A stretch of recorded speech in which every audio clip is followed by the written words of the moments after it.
You're watching news that gets to the point on KATC TV3, Acadiana's news channel. Good evening and thanks for being with us tonight. We start out in Abira Parish tonight, where a well-known seafood and steakhouse went up in flames overnight. We're talking about Landry's Seafood in Jeanneret. Several fire departments were on the scene working to extinguish the fire for several hours, finishing up at 6:30 this morning. Cris Matochi joined us with a look at the damage. Cris. Landry's Seafood and Steakhouse is a popular restaurant here in Jeanneret, right off of Highway 90.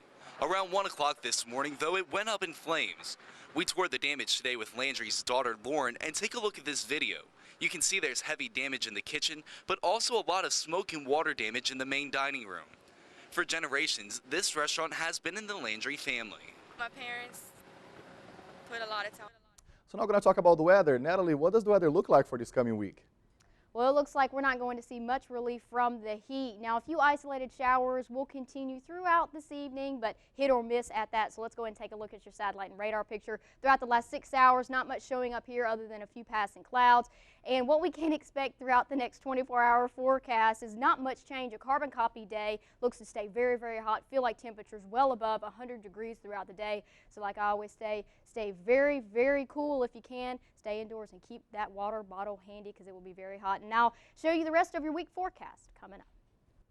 A fatal police-involved shooting on Bourbon Street has a local connection. The 25-year-old man shot and killed by police is identified as Justin Schobert of New Iberia. Police say it all started when he was sent out of a club on Bourbon Street for not wearing a shirt. Police say he shot at a bouncer, and that's when they sprang into action. The individual who shot, and we learned later shot one of the bouncers, turned towards the officer, pointed a gun at the officer. The officer, fearing his life was in danger, did respond and shoot the individual, who was pronounced dead on the scene. Meantime, the officer who shot Schobert will be placed on an administrative reassignment during a review of the case. And now closer to home, a Ville Platte teenager was killed early this morning in a car crash. Troopers say it was around 4 o'clock when 17-year-old Janine Schaefer lost control of her car while traveling eastbound on Highway 106 in Evangeline Parish. She was not wearing a seatbelt and was pronounced dead at the scene. The crash is still under investigation. An update on the murder of a Lafayette man found stabbed to death in Lake Martin. Deputies have made one arrest in the case, but are still looking for another man for questioning. Arrested was Patrick Paul George. He was picked up Thursday night in Georgia.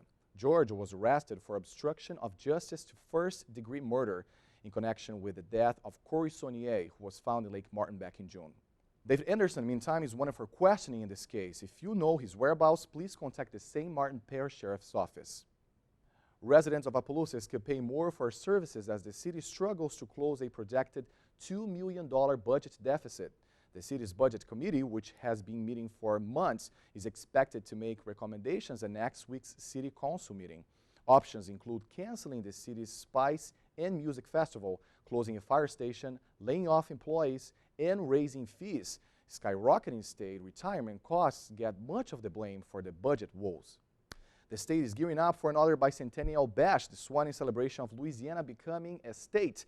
Louisiana became the 18th state on April 30th, 1812, 8 years and 4 months after the Louisiana Purchase, which had a 200th anniversary celebration through all of 2003. The statehood bicentennial is expected to open in September and run through the end of 2012. The East Baton Rouge Council on Aging has terminated 20 workers because of its financial situation.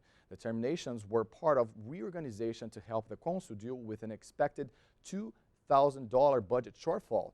More layoffs are possible.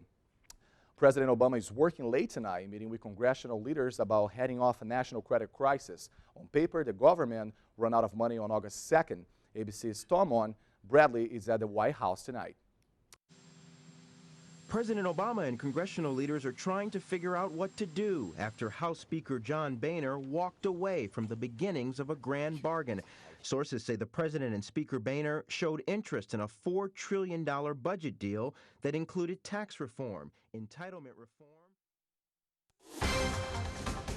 Still coming up, Prince William and Catherine were with Hollywood stars last night. We've got the recap of their trip so far, but first, How does the weather look like for this coming week? Meteorologist Natalie Noah is in the Weather Lab with her True View forecast. It's next on Acadiana's news channel at 5:30.